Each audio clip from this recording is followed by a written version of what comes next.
नहमदुहु व नुसल्ली अला रसूलिहिल करीम अम्मा बाद फ़ाऊज़ु बिल्लाहि मिनश्शैतानिर रजीम बिस्मिल्लाहिर्रहमानिर रहीम व रफ़अना लका ज़िक्रक। पस्त वो कैसे हो सकता है जिसको रब ने बुलंद किया, दोनों जहां में उनका चर्चा कल भी था और आज भी है। नबी रहमत सल्लल्लाहु अलैहि वसल्लम जिनको अल्लाह रब्बुल आलमीन ने फ़जीलत अता फ़रमाई,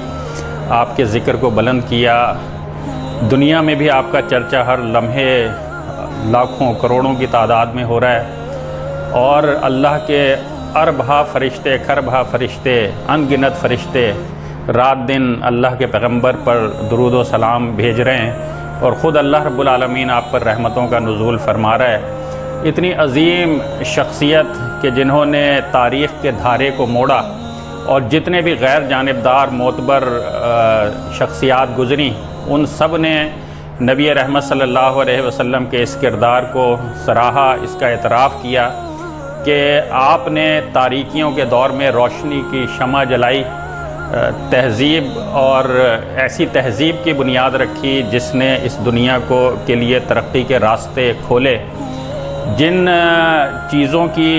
परस्तिश की जाती थी, सूरज की, चाँद की, सितारों की, आग की, दरख्तों की, पहाड़ों की, नबी रहमत सल्लल्लाहु अलैहि वसल्लम के ग़ुलाम आगे बढ़े और उन्होंने इन चीज़ों को अपनी तहक़ीक़ का ज़रिया बनाया। और आज दुनिया जिस तरक्की के मेराज पर पहुंची हुई है, ये नबी रहमत सल्लल्लाहु अलैहि वसल्लम के ग़ुलामों ने इस तरक्की की बुनियाद रखी। और आज भी जो लोग हकीकत पसंद हैं वो नबी करीम सल्लल्लाहु अलैहि वसल्लम के इस किरदार का एतराफ़ करते हैं, लेकिन शर पसंद और फितना परवर अनासिर हर दौर में होते हैं जिन्हें हक़ाइक़ का इदराक करने के लिए तैयार नहीं होते, आंखें बंद होती हैं उनकी। नबी रहमत सल्लल्लाहु अलैहि वसल्लम की जिस तरीक़े से आपकी नामूस पर हमला किया गया फ़्रांस में और दीगर कई मकामात पर, मुसलमानों के दिल, अहले ईमान के दिल इससे बिल्कुल छलनी है। अब मसला ये है कि इस सूरत हाल में हमें क्या किरदार अदा करना चाहिए। ये ज़ाहिर है हमारी निस्बत नबी करीम सल्लल्लाहु अलैहि वसल्लम के साथ है और हमारे होते हुए कोई अगर आपकी नामूस पर हमला करता है तो ये दरअसल हमारे लिए चैलेंज है, हमारे लिए आजमाइश है। मुसलमानों की 53 से ज़ायद रियासतें इस रुए ज़मीन पर मौजूद हैं और ज़ाहिर है उनके हुक्मरान, उनकी ज़िम्मेदारी इनमें सबसे बढ़कर है। एक ज़िम्मेदारी हुक्मरानी और रियासतों की सतह पर अदा करने की ज़रूरत है और दूसरी तरफ हमें एक आम मुसलमान को इस सिलसिले में क्या किरदार अदा करना चाहिए उस पर भी हमें सोचने की ज़रूरत है और अपनी रहनुमाई लेकर उस पर अमल करने की ज़रूरत है। हकीकत बात यह है कि नबी करीम सल्लल्लाहु अलैहि वसल्लम से जिनकी निस्बत हुई और जिन्होंने आपको आका माना और आपकी ग़ुलामी में ज़िंदगी बसर कर दी, आपकी ताबेदारी की, आपकी इत्तिबा की, आपकी अक़ीदे को, आपकी तहरीक को ज्वाइन किया और उसके मुताबिक ज़िंदगी गुजारते रहे, तो उन्हें अल्लाह रब्बुल आलमीन ने कामयाबियाँ अता फ़रमाई, अज़मतें अता फ़रमाई। और आज अगर हम ज़लील और रुस्वा हैं, आज अगर हमारे अरबों की तादाद में, 1.5 अरब की तादाद में होने के बावजूद भी लोग नबी करीम सल्लल्लाहु अलैहि वसल्लम की नामूस पर हमला आवर हैं, तो ये दरअसल इस बात की अलामत है कि हम ग़ुलामी का वो किरदार अदा नहीं कर रहे नबी करीम सल्लल्लाहु अलैहि वसल्लम की, जो कि अदा करना चाहिए था। ज़रूरत इस अमर की है, आज हम अहद करें,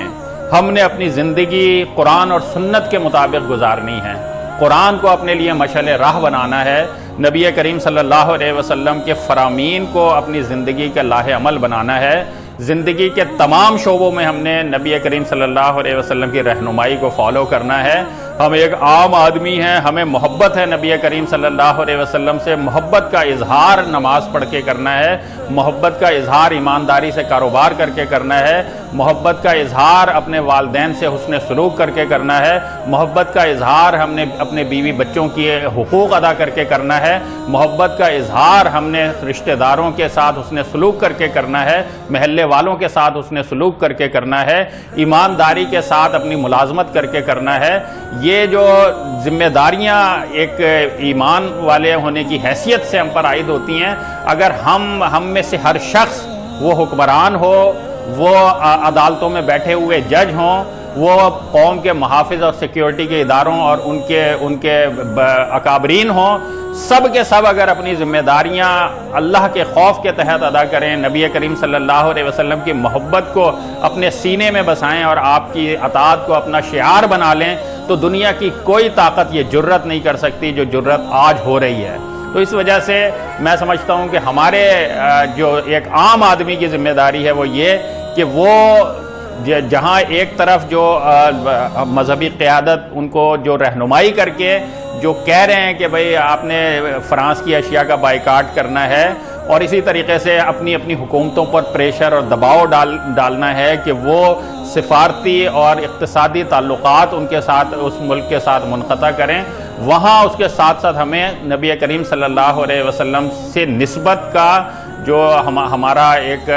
فخر ہے، اس فخر کو عملی جامہ پہنانا ہے۔ ہم نے واقعتاً نبی کا غلام بن کے دکھانا ہے، اپنی زندگی کو نبی کریم صلی اللہ علیہ وسلم کی سنتوں کے مطابق ڈھالنا ہے، نبی کریم صلی اللہ علیہ وسلم کا مشن ہم نے اختیار کرنا ہے۔ اگر ہم نے یہ کام کر لیا تو انشاءاللہ آج نہیں لیکن آنے والے دنوں میں ایک مضبوط امت بن سکتے ہیں ہم، اور ایسی امت کہ جس کو چھیڑ چھاڑ کرنے کی کسی کو جرت نہیں ہو سکتی۔ جزاک اللہ۔